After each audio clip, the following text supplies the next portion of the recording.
1 tahun terakhir ini kan perekonomian itu benar-benar slowing banget kita ya. Aku nggak tahu sih masalahnya ada di mana. Aku nggak tahu kebijakan-kebijakannya karena menurutku kayak ada beberapa kebijakan Pak Jokowi juga kurang tepat. Ya tapi ya sebagai rakyat kecil ya kita ikut aja lah Pak. Jadi yang nyerang balik dokter siapa?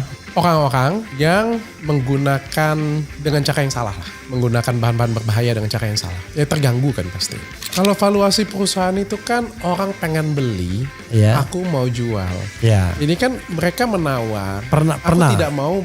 Pernah. Mau jual. Pernah. Berapa triliun atau berapa ratus miliar? Terakhir orang minta aku tuh 3T, tapi aku 3T. gak mau kasih. Aku nggak ada niat mau jual.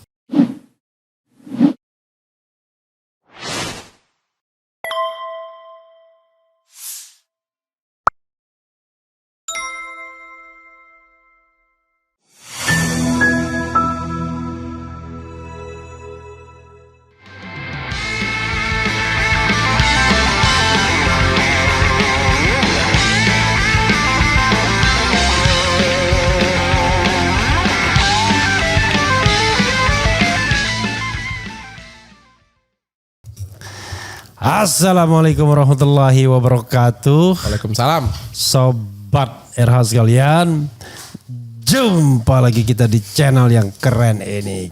Keren jadi meja lagi.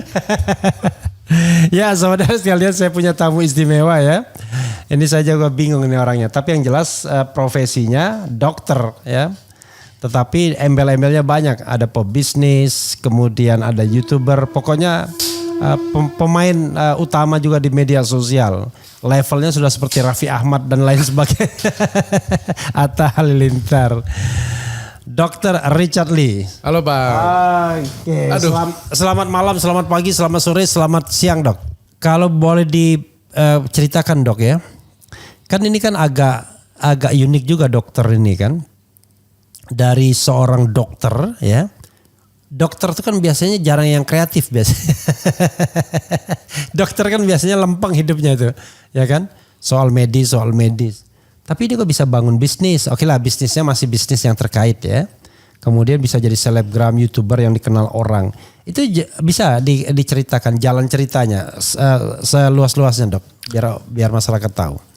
Sebenarnya kecemplung sih dan itu nggak sengaja. Sebenarnya kan saya kalau ditanya passionku yang paling tinggi adalah sebenarnya bisnis dan manajemen ya. Dari dulu kan waktu bantu di Sinarmas, di perusahaan Sinarmas, aku juga gedenya kan di manajemen ya. Aku nggak suka sebenarnya kayak 1 lawan 1 dengan pasien, ngobatin pasien secara langsung. Gak suka itu gak nyaman ya. Walaupun banyak pasien selalu ngomong wah dengan Dr. Richard enak banget, terpuaskan, tangannya bagus banget, pengerjaannya bagus banget ya. Dan kalau aku praktek itu pasti rame, pasiennya banyak dan kalau belanja itu pasti banyak. Tapi sebenarnya aku gak begitu nyaman dan gak begitu suka melayani pasien satu-satu. Ya, passionku tuh ada di bisnis, passionku tuh ada di merancang suatu strategi. Aku ngomongnya lebih ke kingmaker. Membuat suatu planning jangka panjang itu adalah aku. Waktu aku pindah ke Athena, ya mau nggak mau kan itu kan klinik kecil ya. Mau nggak mau kan kita harus melayani pasien satu persatu ya.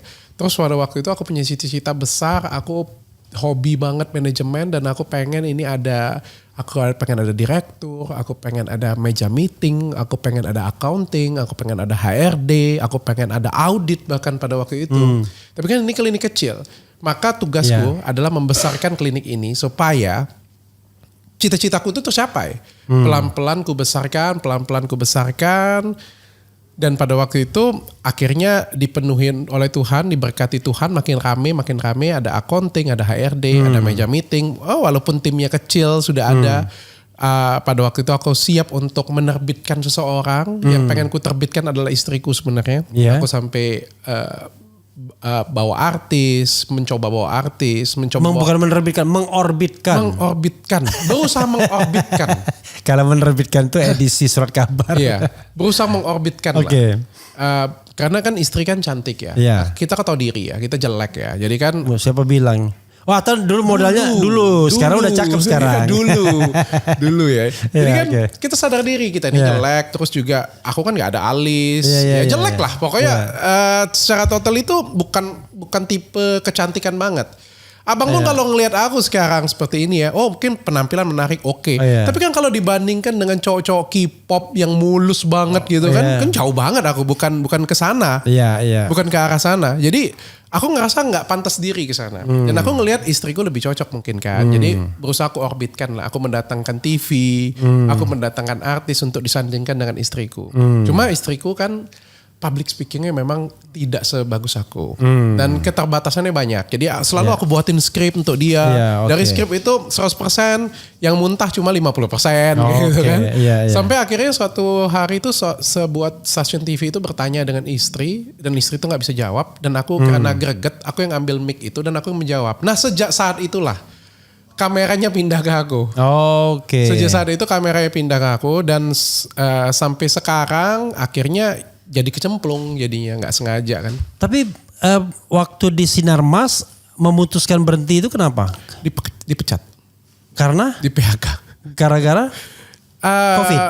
Karena enggak, itu kan di PHK-nya tahun 2014 tahun 2015 ya. PHK-nya karena aku bisa ngomong aku terlalu berprestasi sih. Jadi 2009 tuh aku kan naik jabatan terus, jadi direktur, naik jabatan dari gaji aku cuma 10 juta sampai aku take home pay pulang tuh 150 juta.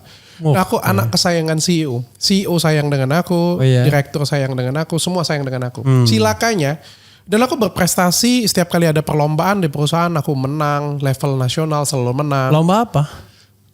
Kalau di Sinar Mas itu selalu ada breakthrough. Jadi kayak selalu ada bikin new idea, breakthrough kayak gitu ya.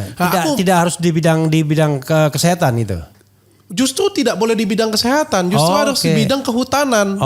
Inilah ada satu anak bernama Dr. Richard yang ngeyel, yang cuma pegang klinik kecil, tapi punya breakthrough, itu bisa impact ke perusahaan gitu. Dan aku 2 kali presentasi dan aku menang, sampai aku benar-benar disayang.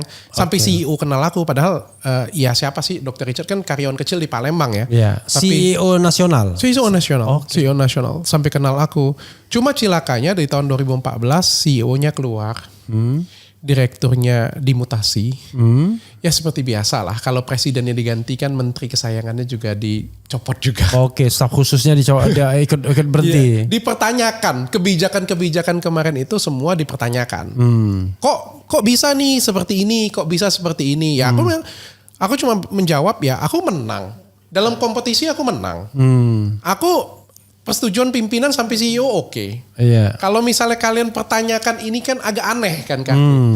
Tapi pimpinan yang baru kan mungkin tidak sependapat dengan pimpinan yang lama. Namanya juga penggantian presiden namanya kan. Ya udah, kalau tidak dibutuhkan lagi aku bilang ya aku akan duduk manis. Dan pada waktu itu kan keputusannya adalah di PHK. Ya aku terima. Loh, di PHK itu kan kalau ada kesalahan, nih kesalahan gak ada gimana? Bisa kan bayar pesangon. Aku dibayar pesangon full. Artinya intinya mengundurkan diri ya. Di PHK itu namanya PHK. Tetap PHK tapi dibayar.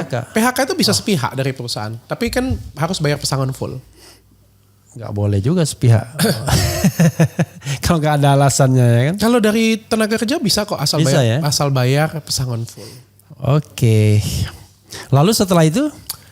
Pada waktu itu perasaan aku sakit hati banget ya. Sakit hati tahun berapa itu Dok? 2014 ya. 2014 2014. Pada waktu itu aku sakit hati karena kayak pagi, siang, sore, malam kan hidupku untuk perusahaan itu ya. Aku kan kerja itu all out ya pasti. Dari kecil perusahaan itu sampai jadi besar itu aku yang besarin. Pasti ada sakit hati, ada rasa kecewa, ada rasa tersakiti dalam diriku. Lalu aku pindah ke Athena pada waktu itu. Athena sudah berdiri 1 tahun. Itu aku bikin untuk istriku pada waktu itu. Dan makanya aku bilang aku ngerasa kehilangan. Kayak kalau di perusahaan besar kan kita selalu meeting, selalu koordinasi, punya banyak tim. Begitu dipindah klinik kecil kan aku pasti akan benar-benar ngerasa kehilangan. Tapi puji syukur lah, sekarang kan Athena bisa jadi seperti sekarang. Aku bisa buat, masih di Palembang ya berarti ya? Sampai sekarang pun istriku, anak-anak masih di Palembang sebenarnya domisili ya. Domisili tapi lebih banyak di Jakarta kan? Kalau kerja lebih banyak di Jakarta. Tapi istri di Jakarta juga kan? Yang aku bikin bahagia itu adalah... Enggak, maksudnya rumah dokter banyak pastinya kan? Enggak, ya kalau rumah banyak. Ada, di Jakarta ada, di Palembang ada.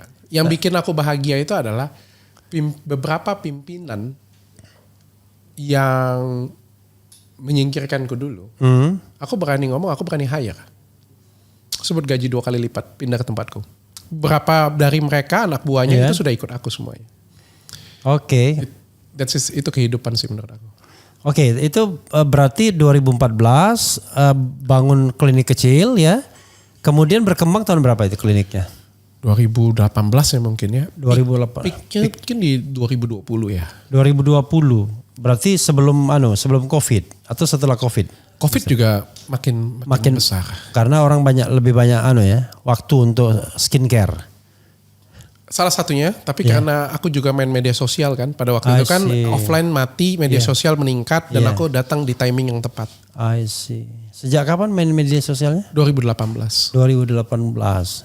Jadi kalau itu all together omsetnya berapa dokter? Sampai berapa triliun? Aduh, nggak berani sebut.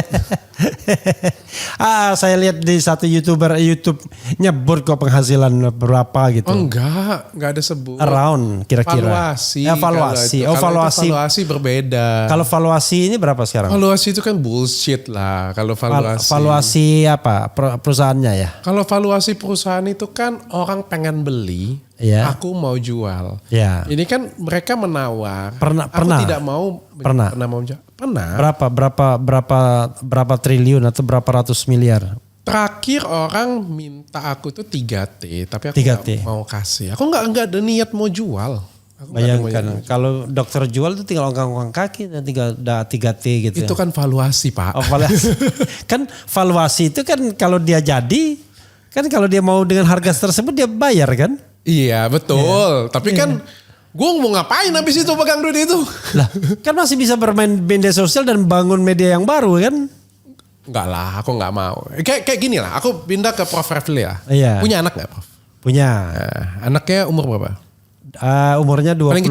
Paling kecil 25 tahun hampir. 25 tahun. Bulan depan. Oke. Ya. Untuk saya kasih duit. Ya. Mau nggak? Doan anaknya? Mau? Valuasi, iya. Gitu. Saya kasih duit untuk saya, hak semuanya untuk saya semuanya. Mau? Kita kan punya rasa cinta. Sesuatu yang kita beda dong. Masa kecil. disamakannya dengan anak. Tapi bagiku perusahaan sama seperti anak. Nggak apa-apa. Jadi memang ada feeling orang beda-beda ya. Bagiku perusahaan sama seperti perusahaan anak. Itu berapa orang karyanya sekarang dok? Wah aku nggak tahu, nggak pegang lagi sebenarnya perusahaan jujur. Tapi around berapa? Harusnya hampir 1.000 lah. 1.000 karyawan ya? Ya. Itu karyawan klinik saja atau termasuk media sosialnya? Klinik 24, aku punya pabrik skincare 1, aku punya digital agency juga, aku punya apa lagi ya packaging, aku punya ada beberapa bisnis yang lain, aku nggak terkopi deh. Oh jadi bisnis dokter itu tidak hanya di bidang kesehatan ya? Enggak. Oke, makanya masuk Saprio 1 Palembang multi talented nih orang. Luar biasa. Amin. Jadi tiap hari kegiatan apa dok sekarang dok? Kalau sekarang fokus konten. Jualan live streaming karena itu lagi jadi kebutuhan. Cuma itu aja sih. Kalau saya lihat kan dokter ini kan hebat ya. Kontennya tuh bisa apa aja gitu loh. Kan tidak hanya soal kesehatan, tetapi ya soal umum ya. Bahkan kadang-kadang soal hukum juga kan. Kalau ada Peggy Setiawan diundang juga ya kan. Kasus Vina dan lain sebagainya. Lama-lama dokter lebih mirip artis ketimbang dokter gitu. Terima kasih, saya anggap pujian. Enggak, memang iya kan. Jadi maksudnya apalagi subscribernya gila-gilaan sampai 5 juta sekian. Pada intinya kan saya pengen berkembang. Sebagai seorang dokter, sudah banyak hal yang sudah saya capai. Sebagai seorang pebisnis juga banyak hal yang sudah saya capai juga. Saya pengen berkembang sih, pengen lebih meluas, pengen mengupgrade diriku. Dan pada waktu di podcast seperti ini pertama kali, aku ngerasa itu jelek banget, nggak bagus. Waduh, aku sering ngatain diriku sendiri sebenarnya. Bukan bego banget sih lo kayak gitu punya. Bisa nggak sih belajar dengan orang yang lebih pintar? Gitu kan? Kok pertanyaannya seperti ini? Kok respon lu seperti ini? Gitu kan? Ternyata nggak gampang ya. Itu menjadi tantangan tersendiri dan akhirnya aku pengen belajar lebih lagi. Ternyata bukan seperti di textbook ya. Iya. Yang baca langsung bisa kayak gitu. Bahkan kita setelah ngulang ratusan kali pun kita masih bisa salah dalam hal bertanya, dalam hal merespon. Itu otodidak atau belajar khusus dan orang? Otodidak. Ya? Oke. Menurutku kalau soal yang seperti ini punya harus learning by doing sih. Oke. Misalnya kalau dokter kan sebagai seorang dokter, podcast begini biasanya ngeliatin siapa? Patternnya. Liatin Najwa Shihab. Sebenarnya kalau karakternya sebenarnya lebih ke seperti Najwa dengan Feni Rose ya. Yeah. Pertanyaannya tajam, nyelekit, sakit, sesuai dengan nggak pakai basa-basi. Pertanyaannya netizen banget. Oke. Dan bukan sudah Palembang banget. Ya Palembang banget dan sudah digali dalam ya. Bukan pertanyaan basa-basi. Iya.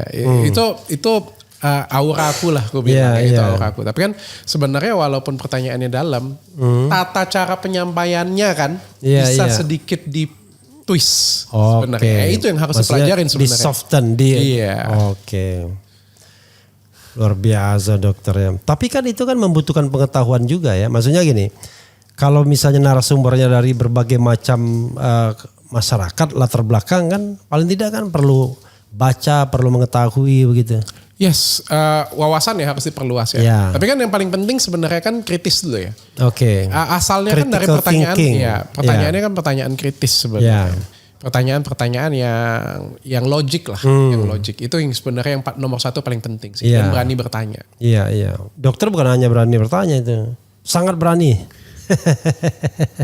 Sekarang pertanyaannya adalah pernah nggak mengundang aktor politik, ngomong politik? Pernah. Siapa misalnya? Bang Fahri Hamzah. Oke. Siapa lagi itu? Panji kalau Panji sih komika artis dia. Timnya Pak Jokowi siapa? Pak Prabowo. Siapa? Aduh aku lupa. Oke, berarti kalau Yusril Izzah Mahendra. Oh, Yusril pernah juga? Luar biasa. Yusril itu Palembang juga, itu Belitung kan, Sumatera Selatan kan. Sekarang Bangka Belitung. Luar biasa dokter. Grace Natali. Jadi beliau ini kalau ngundang siapapun artinya ya. Maksudnya spektrumnya itu bisa dari soal gosip sampai soal yang serius gitu ya. Jadi kalah kita di sini ya. Kita nggak bisa terlalu banyak gosip-gosipan gitu ya. Gitu. Kalau dia enak deh. Dia ini kayak Deddy Corbuzier lama-lama ya. Jadi dari masalah A ya kan sampai masalah Z ya kan. Artis-artis sampai masalah public figure sampai highly figure ya kan, high figure gitu ya. Dok, dari pengalaman dokter yang paling susah interview siapa?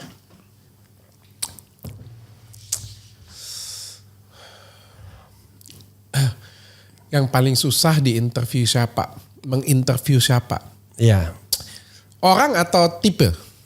Orang lah langsung aja. Kalau tipe sih Muhammad Gaga. Muhammad Gaga. Siapa Muhammad Gaga itu? Muhammad Gaga itu yang kemarin pernah ada kejadian dengan Laura yang sampai meninggal dunia, yang sampai dihujat orang. Iya. Dan akhirnya Muhammad Gaganya itu sampai di penjara dan baru keluar dari penjara.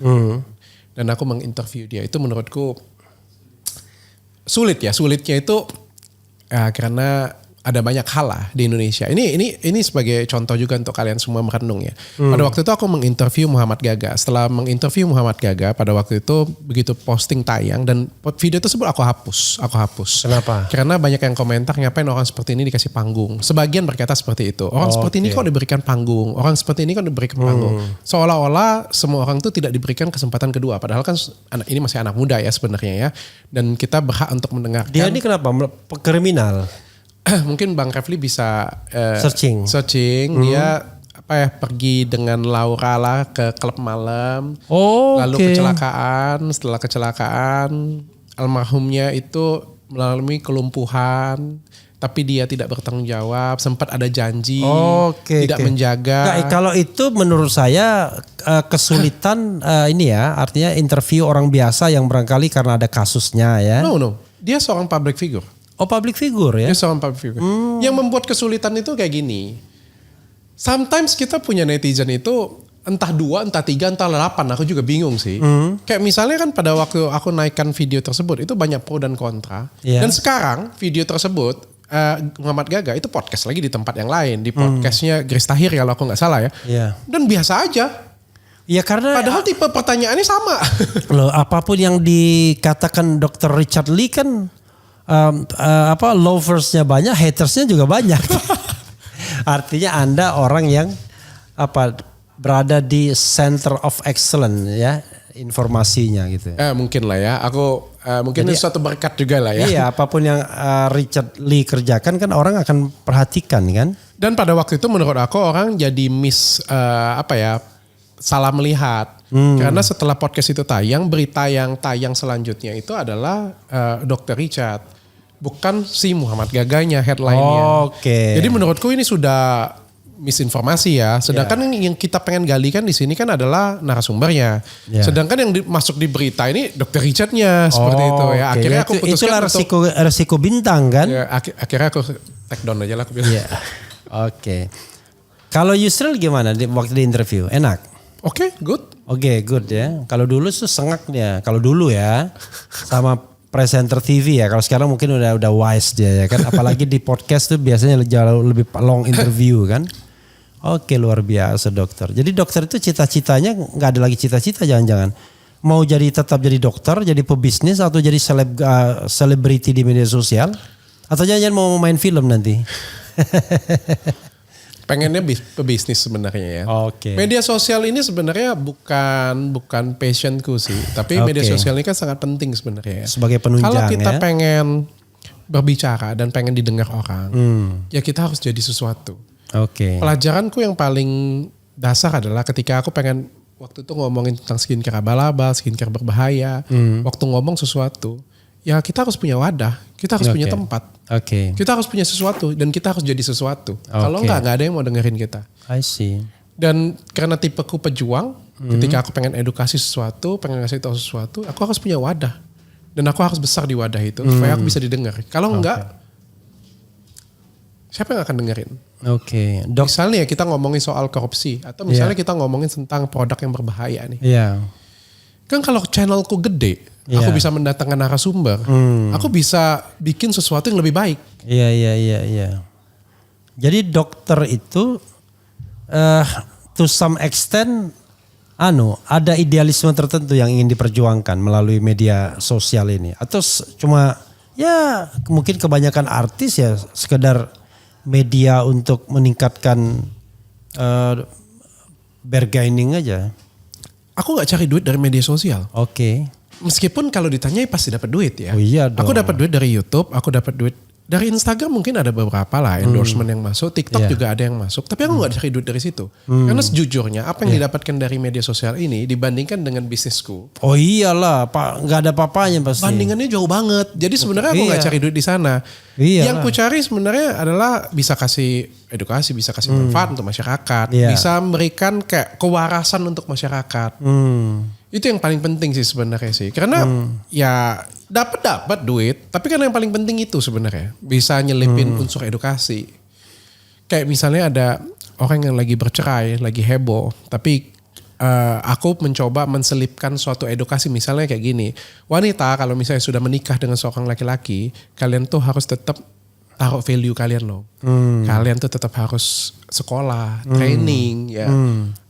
Bermanfaat untuk orang lain. Cantik itu untuk diri sendiri, bukan untuk suami kita. Ya. Kalian ibadah untuk siapa? Untuk diri kita, bukan untuk emak kita. Kita sekolah untuk siapa? Tentu saja untuk diri kita, bukan untuk orang tua kita. Ya, yang kedua mungkin bisa membanggakan orang tua. Yang kedua kalau misalnya kita cantik bisa bikin suami makin sayang. Tapi nomor satu karena kita menghargai dan mencintai diri kita dulu. Nah value itu kalau aku ngomong di depan kamera seperti ini nih, siapa yang dengar? Iya. Tapi ketika ada kasus yang bisa masuk, maka banyak yang bisa dengar pesan ini. Seperti misalnya juga kayak ada suatu produk yang berbahaya misalnya. Aku ngomong di depan kamera gak ada yang dengar. Tapi begitu ada korban yang viral, aku datangkan.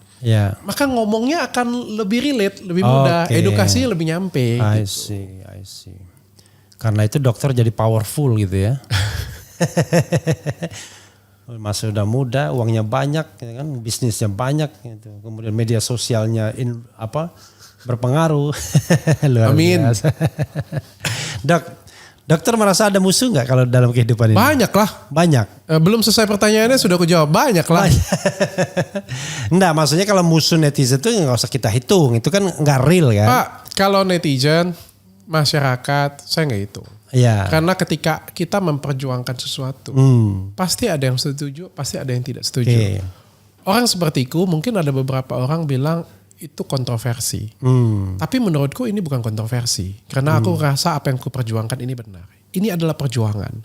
Kalau misalnya, ini bukan aku menyamakan diriku dengan pahlawan ya. Yeah. Kalau misalnya ada suatu orang nih, Jenderal Sudirman nih, ya kan, ada seperti sekarang nih memperjuangkan bangsa Indonesia. Percayalah, sekarang juga pasti ada yang ngomong, wah dia pansos, dia mau cari duit, ya kan. Tapi kan dia memperjuangkan sesuatu yang benar. Kalau Jenderal Sudirman pada waktu itu mendengarkan netizen yang pada waktu itu pegang handphone, mungkin nggak merdeka Pak sekarang Indonesia. Itu kalau Soekarno Hatta tidak diculik oleh pemuda Rengas Dengklok aja nggak merdeka gitu. Iya, makanya aku bilang kan, ini kan bukan kontroversi, tapi memperjuangkan sesuatu. Kalau kita memperjuangkan sesuatu, pasti ada pro dan ada kontra. Yang penting kita ngerasa yakin, itu kita fokus aja dengan tujuan kita. Tapi apa yang aku perjuangkan ini adalah, aku kan nyinggung orang lain. Contoh, ketika aku ngomongin skincare abal-abal, emang yang punya skincare abal-abal bilang terima kasih Dokter Richard.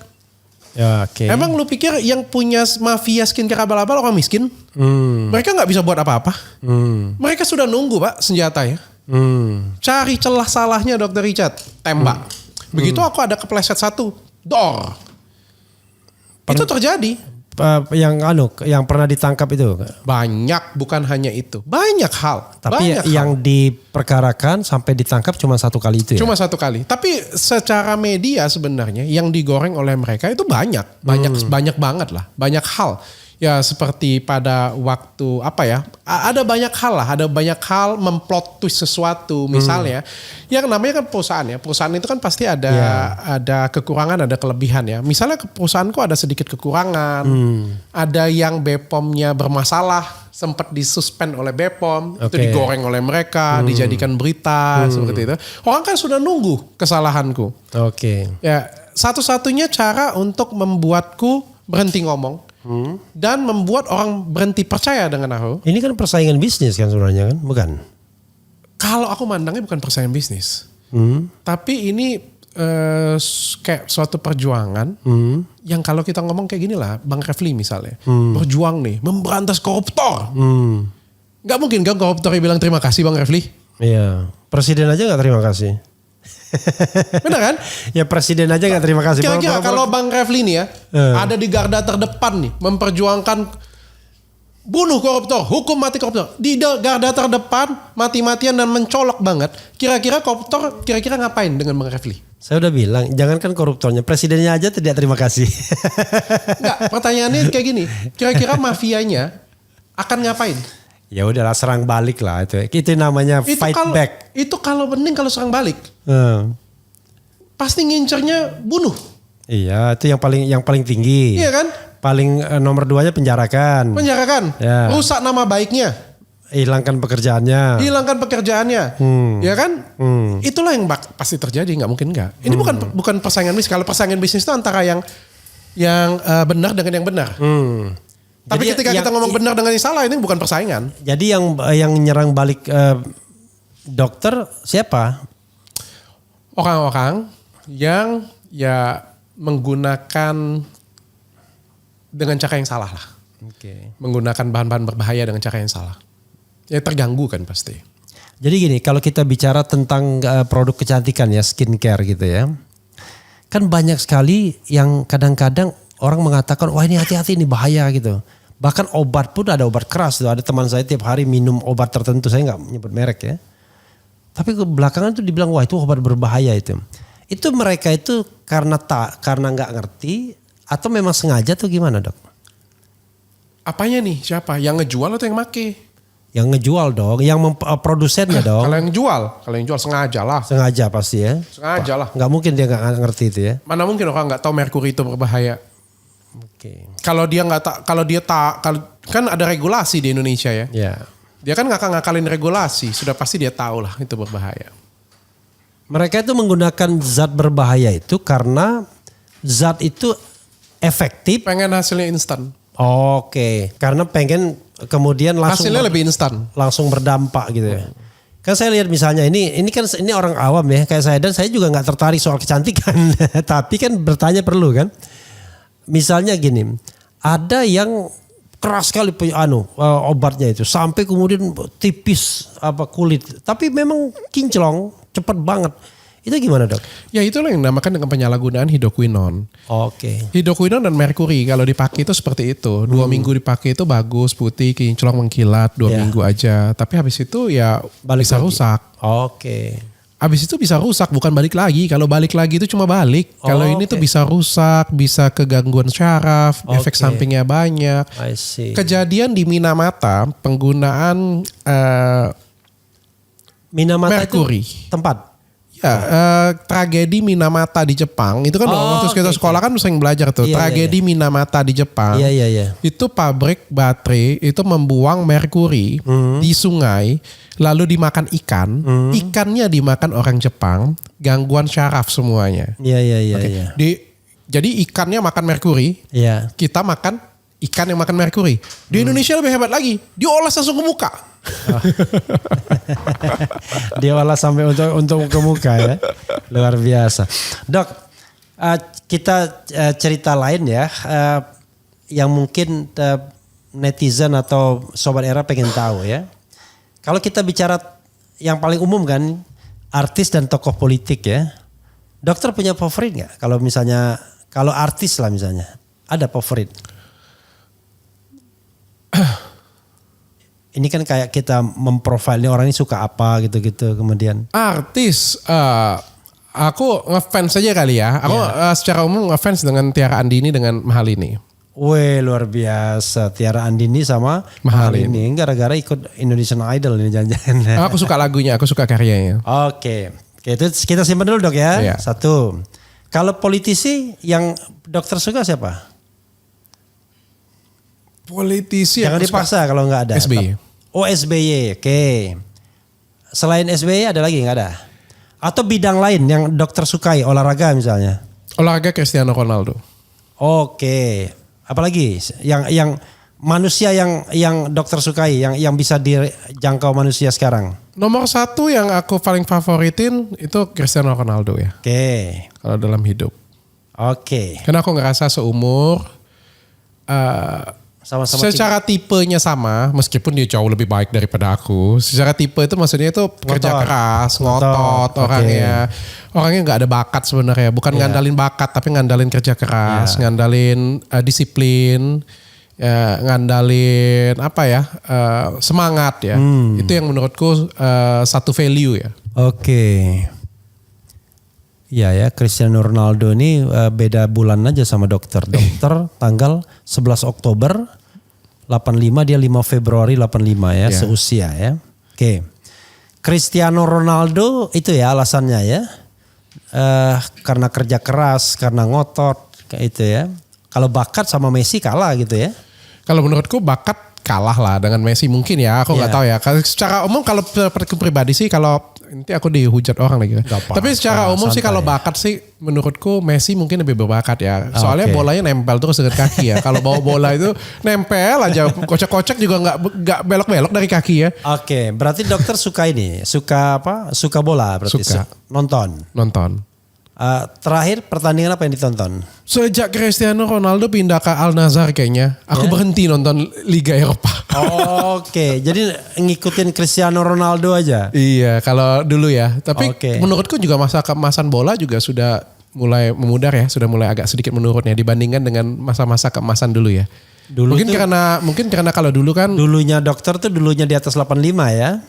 Ini pada waktu Cristiano Ronaldo dan Lionel Messi masih di Spanyol, itu kan masa-masa keemasan sepak bola ya, di mana persaingan ketat, Liga Inggris luar biasa.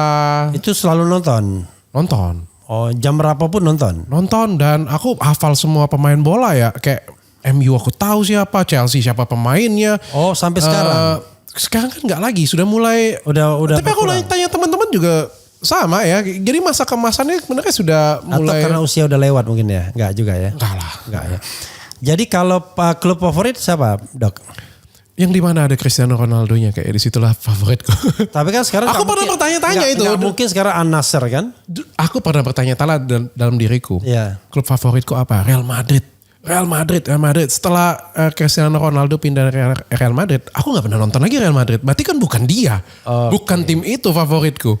Kalau saya favoritnya itu Pep Guardiola. Jadi dimanapun dia melatih, saya pasti suka klub itu. Manchester City berarti ya? Ya, for the time being Manchester City. Tetapi kalau dia pindah, nanti pindah juga gitu. Oke. Jadi kalau saya pelatihnya ya. Oke, berarti dulu berarti sukanya MU ya. MU Cristiano Ronaldo pindah ke Real Madrid, suka Real Madrid gitu ya. Cristiano Ronaldo pindah ke Juventus. Nonton Juventus.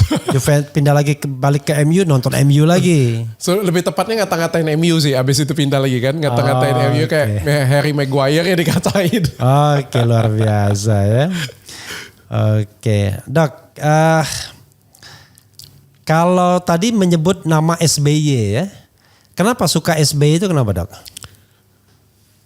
Karena bagiku itu pemimpin yang menurutku paling tegas dan paling apa adanya ya. Karena itu pandanganku itu apa adanya. Terus Dok, kalau mau minum, Dok. Siap, terima kasih. Nah, sengaja mereknya di ini take out. Pada era beliau yang aku rasakan sebagai pebisnis juga itu era yang paling enak ya sebagai pebisnis ya. Yeah. Perluasan bisnis, keadaan ekonomi dan lain sebagainya. Di era Jokowi juga oke, tapi aku ngerasa lebih aku lebih suka ya, aku puas banget ya. Kalau dokter itu mulai berbisnis 2014 ya. 2014 itu kan SBY kan tapi sebelumnya karena di rumah sakit tadi ya. 2014 kan Jokowi sudah. Oke. Tapi tetap merasa lebih enak era SBY. Yang aku rasakan ya, kalau yang aku inget ya. Iya, sensasi nih ya, sensasi. Kalau personality boleh lah. Nah, kalau kita ngomongin secara apa yang didapatkan gain, tentu aja era Jokowi pasti jauh lebih banyak dong, pasti dong kan. 2018 adalah sampai 2020-an kan adalah era kesuksesan Athena kan. Tentu saja pasti di era Jokowi. Tapi secara sensasi yang kurasakan itu di era SBY menurutku pribadi. Bukan, ini kan ada dua hal nih. SBY sebagai aktornya atau SBY ketika masa pemerintahannya? Ketika masa pemerintahannya. Aku ngerasa di situ kayak ketika kita berbicara mungkin lebih bebas ya. Terus juga SBY banyak memberikan contoh-contoh kayak misalnya dia pencemaran nama baik dia sendiri yang melaporkan. Oke. Pada waktu itu demo-demo juga sangat diperbolehkan. Bahkan sampai ada orang membakar diri di situ. Dalam juga ini. Aku melihat Pak SBY juga apa yang dikatakan dan apa yang dijanjikan itu lebih terrealisasi, aku melihatnya seperti itu. Jadi tidak hanya iklim bisnis tapi juga iklim politik ya maksudnya. Ya kita kan sebagai pebisnis kan harus bisa mengamati itu juga ya. Oke. Jadi dan kebetulan memang referensi dokter kalau dilihat usia ya dua itu saja ya. SBY ya kan maksudnya SBY. Karena kalau zaman-zaman Abdurrahman Wahid kan masih berapa tahun masih. Artinya memang SBY dan Jokowi ya. Dua era. Oke. Tadi menyebut juga Tiara Andini dan Mahalini ya kan. Jadi Tiara Andini untuk saya Refli Harun tahu ya kan. Tiara Andini sama Mahalini adalah Indonesian Idol. Yang luar biasa angkatan 2020 kalau nggak salah ya. Sebelum COVID tuh persisnya. Dan luar biasa kalau Mahalini yang jelas masuk 10 besar ya. Kalau Tiara Andini runner up bahkan ya. Itu suka itu sama mereka kenapa? Suka cantiknya atau apa? Dua-duanya lagunya fisik cantik juga pasti aku suka ya. Di mana-mana pasti kayak gitu ya, paket komplit ya pasti. Tapi nomor satu karena lagunya, karena prestasinya, karena cantiknya juga.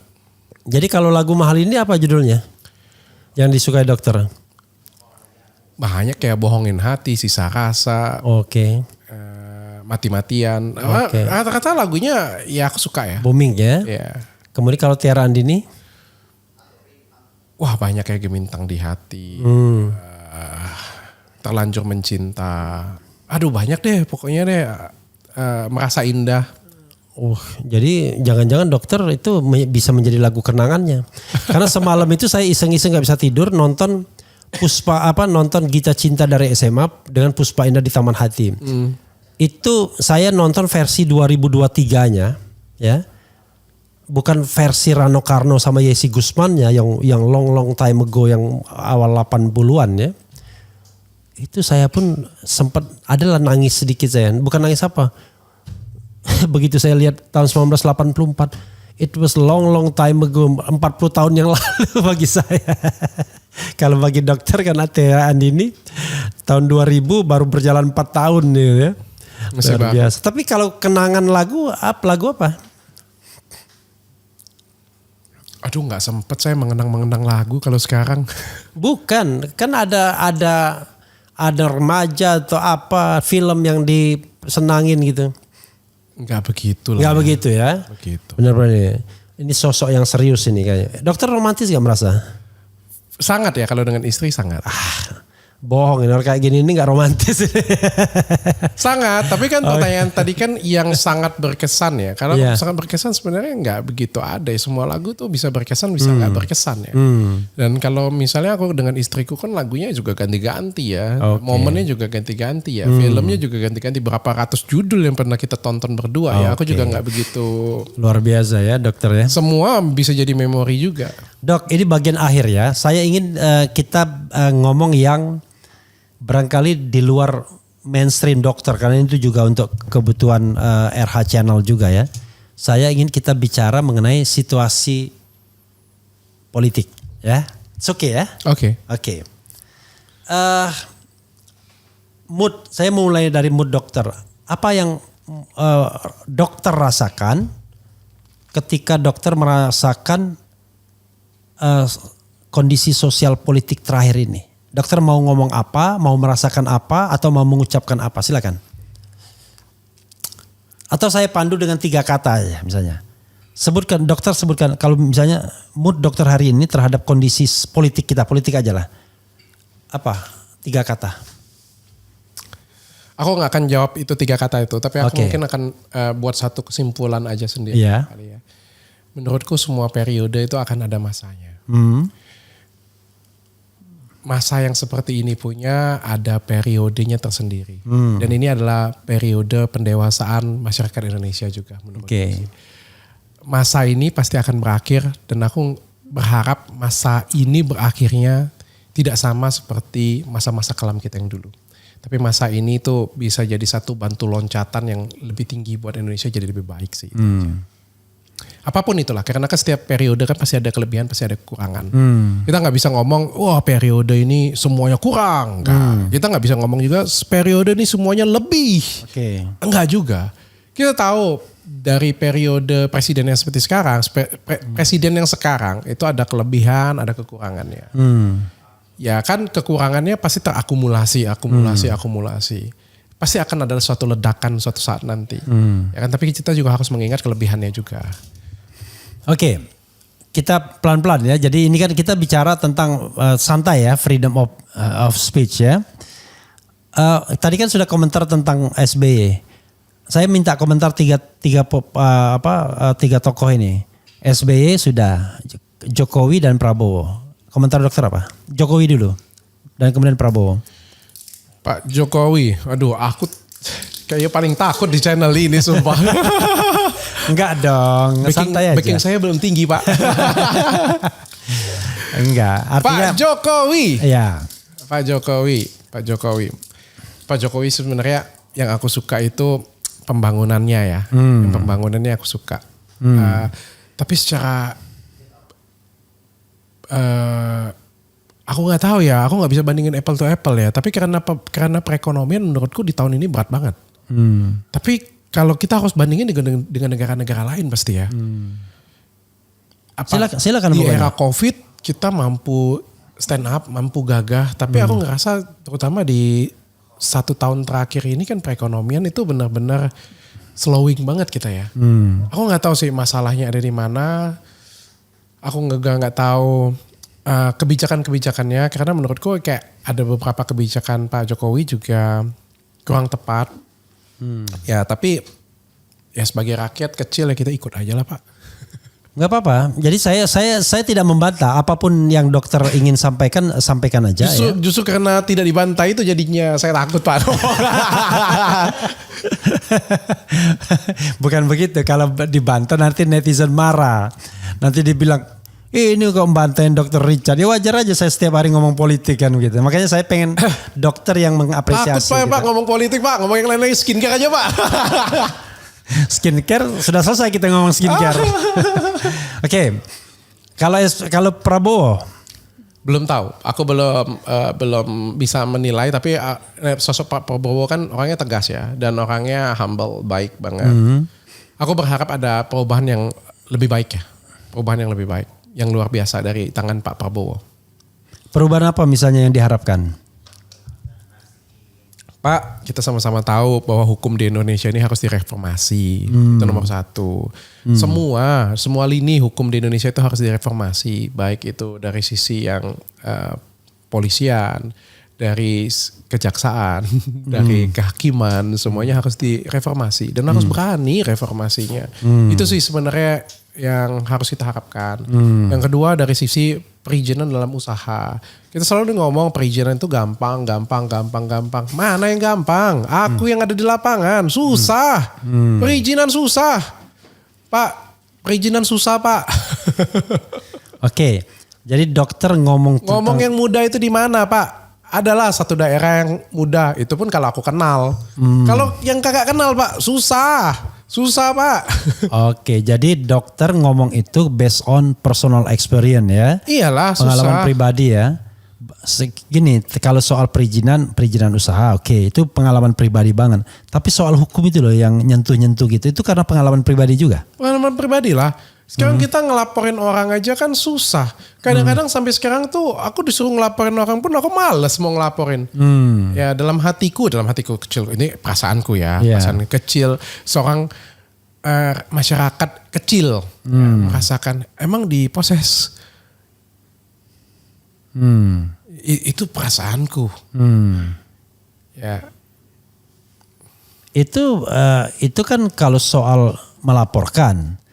Tapi yang potensi untuk dipenjarakan sudah pernah kan, dilaporkan apalagi orang. Hukum ini kan sesuatu hal yang ada beberapa orang yang areanya itu abu-abu ya, yang bisa iya bisa enggak, itu kan sangat berbahaya sekali sebenarnya sih.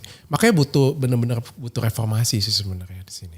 Oh dalam ini dokternya, kalau seorang dokter aja sudah bicara reformasi hukum, apalagi orang hukum.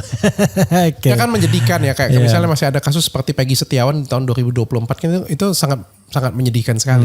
Dan kalau kita ngelihat sampai detik seperti sekarang, Peggy Setiawan sudah viral sampai detik seperti sekarang, apa nih langkahnya? Kan belum ada, nggak ada yang dicopot, nggak ada yang dihukum, nggak ada yang yang dibongkar.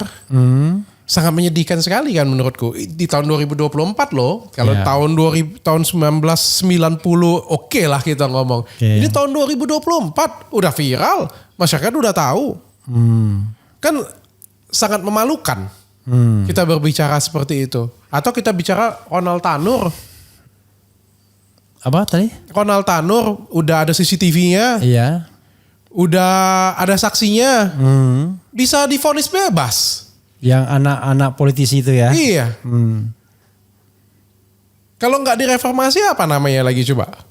KM 50. Banyak lah Pak, kita ngomong banyak banget. Ya jadi kan kalau kita masyarakat kecil kan jadinya ya kalau nggak viral, mana ada lagi kata-kata kalau nggak viral no justice. Dokter merasa masyarakat kecil juga? Oh kok bisnis gini kok masyarakat kecil? Pak, selevel saya aja, kalau itu nanti di stage orang, selevel saya aja ngomong, perizinan susah. Selevel saya aja ngomong, ngelapor susah. Mau bayangin nggak orang lain yang bukan siapa-siapa, yang nggak punya apa-apa, nggak punya akses, nggak punya duit, ya? Saya Pak yang punya Athena Group ngomong kayak gitu Pak. Bayangin nggak kalau orang yang nggak punya apa-apa, orang yang dizolimin. Orang yang digebukin suaminya, ngelaporin ke polisi, nggak izin jalan-jalan. Coba kalau selebgram viral, tangkep Pak. Kan dokter selebgram juga. Ya kan kebetulan kalau saya Pak, kan kesian kalau orang-orang lain. Kebetulan saya nggak gebuk-gebukan dengan istri Pak. Dok, saya mau bicara, dokter ngikutin politik mutakhir, ngikutin lah ya, sedikit-sedikit lah pasti ya. Sedikit lah. Oke, yang paling mutakhir, apa tanggapan dokter mengenai pengunduran diri Erlangga Hartarto? Tiba-tiba nggak ada hujan, nggak ada angin, sukses Golkar sebagai partai yang nomor 2 di DPR, kan nomor 2 tuh kursinya meningkat 17 biji dibandingkan partai lain banyakkan Golkar. Kemudian calon presiden yang dia endorse juga berhasil menang. Kok tiba-tiba mengundurkan diri? Apa komentar dokter? Gak tahu ya, politik kan masih ada barternya, ada sesuatu, ada apa yang didukung, nggak tahu lah saya. Cari hidup aman aja Pak, sudah udah musuh mafia skincare, musuhnya politisi penguasa pula lagi. Aman-aman aja Pak. Tapi orang Palembang kan biasanya bandel orang Palembang. Iya, Bapak aja lah yang kayak gitu. Abis pindah ke podcastnya Refli Harun nama musuh. Musuhnya penguasa pula. Enggak juga, itu kan justru memang begini, memang kita kan sedihnya berbangsa dan bernegara. Gini Pak, tapi harus ada yang digaris bawain juga. Saya ngerti apa yang dimaksudkan oleh Pak Refli. Ya. Tapi kan itu bukan kriminal Pak. Erlangga Hartarto mengundurkan diri itu juga bukan kriminal. Mau diganti oleh Pak Bahlil itu juga bukan kriminal. Kesalahannya ada di mana? Andai pun ada tokoh di balik itu yang menggeser. Salahnya ada di mana? Mereka mengundurkan diri baik-baik, diganti baik-baik, nggak ada ribut, nggak ada pecah. Terus kenapa kita yang ribut? Artinya sosok di atas itu yang cerdas. Terus kenapa kita harus ribut? Itu menurutku ya. Kecuali kalau misalnya nih ada dualisme pecah ya kayak gitu. Ini kalau yang pro sana senang banget nih dengernya nih. Wah, nanti dia ini bikin. Wah. Kita fair. Kita mencoba fair ya. Kita mencoba fair ya ngomongnya. Kalau kita sibuk habiskan energi, kenapa dia mundur, kenapa diganti ini, kenapa diganti itu. Habis energi kita. Orang yang mengundurkan diri sukarela, diganti sukarela. Nggak ada kriminal di sana. Nggak ada yang ditutupin, kecuali gini, yang gantikannya baru aja kena kasus. Oke, kita ributkan sama-sama. Kayak gimana ceritanya dia pelecehan anak, atau misalnya ada kasus korupsi, bisa jadi ketua. Itu kita ributkan sama-sama. Ini kan enggak, semuanya bersih. So why not? Semua orang punya hak yang sama. Kalau misalnya suatu hari nanti Erlangga Hartarto diganti Dr. Richard, Bapak juga mau ribut. Kenapa? Semua dari kita punya hak yang sama. Gak ada masalah tentang itu. Kalau menurutku ya, walaupun ada sesuatu, ada orang di balik itu, kenapa? Kenapa harus diributkan? Itu menurutku sih ya. Jadi gak perlu kita spekulasikan. Oke. Saya sengaja tidak membantah, saya mendengarin aja. Jadi itulah politik kita ya. Kalau dibilang si A si B tidak ada masalah ya enggak juga sebenarnya. Masalahnya banyak, cuman masalahnya tidak dibuka aja ya. Oke lah, gak apa-apa ya. Kas terakhir ya kan. Lagi komentar terakhir ini ya. Apa pendapat Dr. Richard mengenai upaya untuk memborong semua kekuatan partai politik sehingga tidak ada calon yang bisa maju? Kan sekarang ini kan ada kecenderungan di DKI ya kan. Ada yang namanya Kim Plus. Kim Plus itu mau menggabungkan atau ngambil semua partai politik agar kemudian tidak ada yang bisa maju sebagai calon. Yang ditinggalkan PDIP. Kalau PDIP saja itu nggak bisa nyalon. PDIP plus P3 plus Perindo yang punya kursi di DPRD DKI. Apa pendapat seorang Dr. Richard Lee yang kritis dan suka ceplos-ceplos? Kita bagi dua hal Pak ya. Yeah. Kalau saya di partai penguasa, kalau saya sebagai presiden, itu pasti akan saya lakukan. Yeah. Kita di mana-mana itu pasti pengen mengamankan diri. Kalau bisa, kalau kita buat kebijakan nggak ada yang ribut dengan kita, nggak ada yang ngomongin kita, semuanya mendukung kita semua. Kalau saya pun jadi penguasa, saya juga pasti akan melakukan hal sama. Saya pun di perusahaan saya ngelihat anak buah saya nyeleneh, nyetil, kok ngomongin aku terus, kok setiap kali aku ngomong ini kok nggak setuju terus, keluarin juga pasti dia Pak. Kita semuanya pasti seperti itu. Tapi kalau di sisi masyarakat, pasti kita pengennya kan ada check and balancing. Pasti kita pengen ada yang sesuatu yang balance. Kita berharap di sini ya ada oposisi, ada yang mengimbangin, ada ada suatu sistem yang membuat kita itu tidak semena-mena. Meskipun belum tentu di penguasa pasti aku pengen menyingkirkan ini semua untuk bisa semena-mena, belum tentu. Pasti kalau aku berpikirnya adalah supaya aku mudah untuk kerja, supaya aku nggak dihalangin sana sini. Tapi kan sebenarnya halangan, oposisi, ini kan penting untuk kenegaraan kita. Jadi menurutku ya tergantung cara melihatnya. Dan jawabanku juga akan berubah-ubah pastinya. Kalau misalnya suatu hari nanti aku ada di partai penguasa atau aku ada di penguasa, tentu jawabanku memang inilah yang terbaik. Tapi kalau misalnya aku ada di masyarakat, tentu aku menilainya pasti harus ada oposisi dan harus ada pengimbang. Oke, luar biasa dokter. Dok, your best life itu di kapan Anda merasa? Ya. Sebut satu waktu Anda merasa bahwa wah itu this is my best ya in life. Atau pada saat apa? In certain occasion at a certain time. Aku rasa setiap kali aku ditanya pasti aku akan jawab hari ini. Hari ini. Itu saat ini. Enggak basa-basi itu filosofis sifatnya. Aku rasa setiap kali aku ditanya kapanpun, Bapak bertanya saya kapanpun itu pasti aku akan jawab saat ini. Karena saat ini aku ngerasa aku blessed ya. Aku bersyukur. Aku punya istri yang mensupport aku luar biasa. Aku punya anak-anak yang ganteng-ganteng. Anaknya 3 ya? Yes. Usia pertama? 11 tahun, 9 tahun, 5 tahun. Dan di Jakarta atau Palembang atau di luar negeri? Palembang semua ya? Aku punya keluarga yang sayang dengan aku. Orang tuaku dua-duanya masih sehat. Palembang di mana? Di Bangau? Di Celentang. Di Kenten. Oh di Kenten, oke. Mertuaku juga masih sehat. Mertuaku support dengan aku, orang tua support dengan aku, bisnis keadaan baik, karyawan semuanya baik. Ya menurutku ini suatu berkat yang luar biasa. Aku harus syukurin, dan kalau kita ngomong yang lain ya pasti ada pasang surut, viewers saja ada pasang surut, bisa ada pasang surut, tapi selalu bersyukur aja. Oke, luar biasa. And then now a closing statement. Dok, di RH Channel dokter sampaikan apa saja yang ada unek-unek dan lain sebagainya as a closing statement. Silakan Dok, sana Dok. Apa ya, saya cuma manusia biasa yang memperjuangkan sesuatu dan sedang belajar, itu aja Pak.